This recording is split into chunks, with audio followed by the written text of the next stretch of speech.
Di mana ada bottleneck, di mana ada kesulitan, segera kita atasi. Belum genap sebulan menjabat Presiden Republik Indonesia Prabowo Subianto telah menunjukkan komitmen serius dalam upaya pemberantasan korupsi yang merajalela. Dengan langkah-langkah yang tegas, Prabowo mengisyaratkan pendekatan tanpa toleransi terhadap praktek korupsi yang telah lama menggerogoti berbagai sektor di Indonesia. Dalam kurun waktu beberapa minggu, aparat penegak hukum berhasil mengungkap sejumlah kasus besar yang melibatkan praktek korupsi di sektor-sektor strategis, dengan nilai kerugian negara yang mencapai triliunan rupiah. Keberhasilan ini menunjukkan langkah nyata pemerintahan baru dalam menindak tegas para pelaku korupsi, dan sekaligus menegaskan bahwa reformasi dalam penegakan hukum merupakan prioritas utama. Salah satu kasus paling menonjol yang menjadi perhatian publik adalah dugaan korupsi terkait izin ekspor minyak sawit mentah atau CPO, yang menyeret PT Aset Pasifik sebagai tersangka utama. Perusahaan tersebut diduga terlibat dalam penyalahgunaan izin ekspor CPO yang mengakibatkan kerugian negara hingga 1 triliun rupiah, hanya dalam kurun waktu 2021 hingga 2022. Kasus ini mengungkap jaringan bisnis yang tidak transparan dan dugaan penyimpangan prosedur yang melibatkan pejabat tinggi dan sektor swasta, yang selama ini sulit disentuh oleh hukum. Selain kasus CPO, masih ada beberapa kasus korupsi besar lainnya yang berhasil dibongkar dalam waktu singkat oleh tim investigasi. Pengungkapan kasus-kasus ini tidak hanya membuktikan ketegasan pemerintah dalam memberantas korupsi, tetapi juga menegaskan bahwa reformasi di berbagai lini termasuk sektor ekonomi dan sumber daya alam sedang digiatkan. Penegakan hukum yang lebih transparan dan tegas diharapkan mampu mengembalikan kepercayaan masyarakat terhadap institusi pemerintah.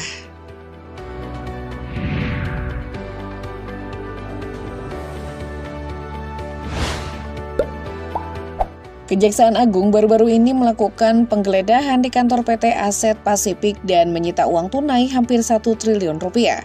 Sebagai bagian dari upaya penanganan kasus korupsi besar yang melibatkan perusahaan tersebut.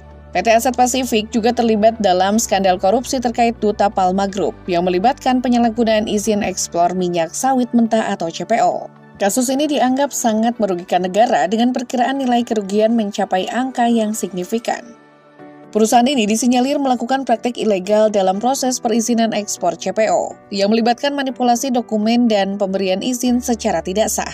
Dugaan penyimpangan ini mengindikasikan adanya kolusi antara sektor swasta dan oknum di pemerintahan, yang memungkinkan perusahaan memperoleh keuntungan besar dengan cara yang tidak sah.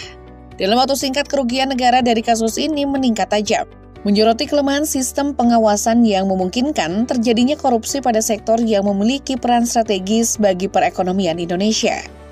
Penggeledahan dan penyitaan ini menjadi langkah nyata Kejaksaan Agung dalam mendukung upaya Presiden Prabowo Subianto untuk memberantas korupsi, terutama pada kasus-kasus yang berdampak besar terhadap perekonomian negara.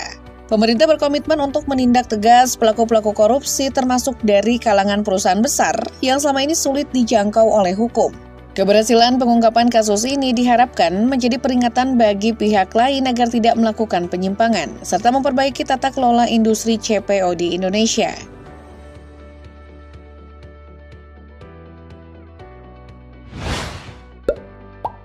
Mantan Menteri Perdagangan Thomas Rikasi Lembong yang lebih dikenal dengan nama Tom Lembong telah ditetapkan sebagai tersangka dalam kasus korupsi yang berkaitan dengan kebijakan impor gula yang terjadi pada tahun 2015. Penetapan status tersangka ini dilakukan oleh pihak berwenang setelah melalui serangkaian penyelidikan yang mendalam, yang menunjukkan adanya indikasi kuat penyalahgunaan wewenang dalam proses pengambilan keputusan terkait impor gula. Kasus ini diduga mengakibatkan kerugian negara yang signifikan, mencapai 400 miliar rupiah. Penyimpangan dalam kebijakan impor gula ini berimplikasi besar tidak hanya pada perekonomian nasional, tetapi juga pada stabilitas harga gula di pasaran, yang berdampak langsung pada masyarakat dan industri yang bergantung pada komoditas tersebut. Tindakan yang diambil oleh Tom Lembong sebagai pejabat publik dalam kebijakan ini sangat disayangkan, terutama mengingat pentingnya transparansi dan akuntabilitas dalam pengelolaan sumber daya negara. Penyelidikan lebih lanjut diharapkan dapat mengungkap semua pihak yang terlibat dalam skandal ini, termasuk kemungkinan kolusi dengan pelaku bisnis atau individu lain yang ikut memanfaatkan kebijakan tersebut untuk keuntungan pribadi. Pemerintah berkomitmen untuk menindak tegas praktik korupsi di semua lini, terutama yang melibatkan pejabat publik, guna menjaga kepercayaan masyarakat terhadap integritas pemerintah dan sistem peradilan di Indonesia. Dengan langkah ini diharapkan bahwa kasus korupsi yang melibatkan Tom Lembong dapat menjadi peringatan bagi semua pejabat untuk senantiasa menjalankan tugasnya dengan penuh tanggung jawab dan menjunjung tinggi etika dalam pengambilan keputusan yang berkaitan dengan kepentingan publik.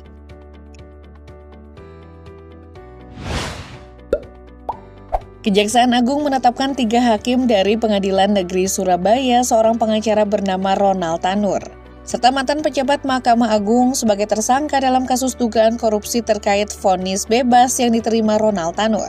Kasus ini mencuat setelah ditemukan indikasi kuat bahwa proses hukum tersebut telah disusupi praktik suap dengan nilai mencapai 20 miliar rupiah. Penetapan status tersangka ini mengindikasikan adanya kolusi antara beberapa pihak yang seharusnya menegakkan hukum dengan adil. Dugaan ini menyiratkan bahwa vonis bebas yang diberikan kepada Ronald Tanur tidak semata-mata berdasarkan pertimbangan hukum, tetapi diduga kuat dipengaruhi oleh adanya aliran dana untuk memanipulasi putusan pengadilan. Dalam hal ini, suap yang diduga bernilai fantastis tersebut menjadi bukti nyata bahwa integritas sejumlah pejabat peradilan masih perlu dipertanyakan. Kasus ini menyoroti masalah serius dalam sistem peradilan di Indonesia, di mana sejumlah oknum penegak hukum diduga terlibat dalam praktek korupsi yang mengancam keadilan bagi masyarakat. Pemerintah dan Kejaksaan Agung berkomitmen untuk menindak tegas setiap pelaku yang terbukti bersalah, baik dari kalangan peradilan maupun pihak terkait lainnya, guna mengembalikan kepercayaan publik terhadap sistem peradilan yang seharusnya bebas dari korupsi. Langkah hukum yang tegas ini diharapkan mampu memberikan efek jera dan menjadi pengingat bahwa integritas peradilan adalah fondasi dari terciptanya keadilan yang sejati di negeri ini.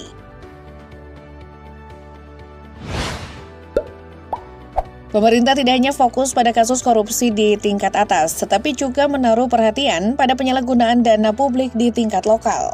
Salah satu kasus terbaru yang berhasil diungkap adalah dugaan korupsi dana desa yang melibatkan Kepala Desa dan Sekretaris Desa Talang Renah di Kabupaten Bengkulu Utara. Kedua pejabat desa ini ditangkap atas tuduhan penggelapan dana desa senilai 780 juta rupiah yang seharusnya dialokasikan untuk berbagai proyek pembangunan desa guna meningkatkan kesejahteraan masyarakat setempat. Dana desa yang dimaksud sebenarnya bertujuan untuk menandai sejumlah program pembangunan infrastruktur, seperti perbaikan jalan, penyediaan fasilitas umum, dan peningkatan layanan kesehatan di wilayah pedesaan. Namun dalam kasus ini dana tersebut diduga disalahgunakan untuk kepentingan pribadi, sehingga masyarakat setempat tidak merasakan manfaat yang semestinya.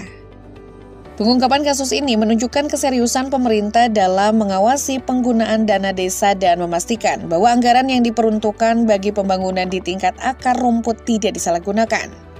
Pemerintah berharap langkah tegas ini dapat memberikan efek jera bagi pejabat desa lainnya dan memastikan dana desa digunakan secara transparan dan tepat sasaran.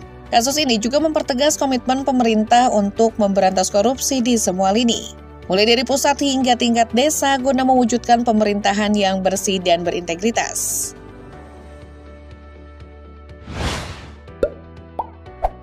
Sebanyak 12 pegawai ASN dari ATR BPN diciduk oleh Kejaksaan Tinggi Sumatera Barat atas dugaan korupsi dalam pengadaan lahan untuk pembangunan tol Padang Pekanbaru yang menyebabkan kerugian negara senilai 27 miliar rupiah.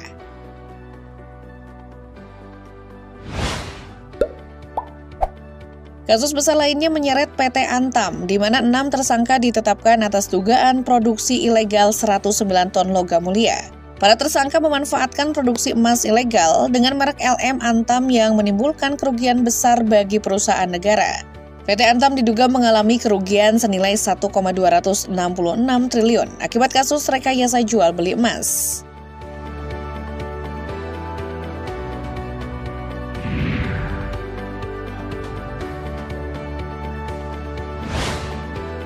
Dengan serangkaian pengungkapan ini, Presiden Prabowo menegaskan komitmen pemerintahannya untuk menindak tegas pelaku korupsi dari tingkat pusat hingga daerah. Jajaran Kabinet Merah Putih pun siap bekerja sama untuk mengembalikan kepercayaan publik atas tata kelola pemerintahan yang bersih.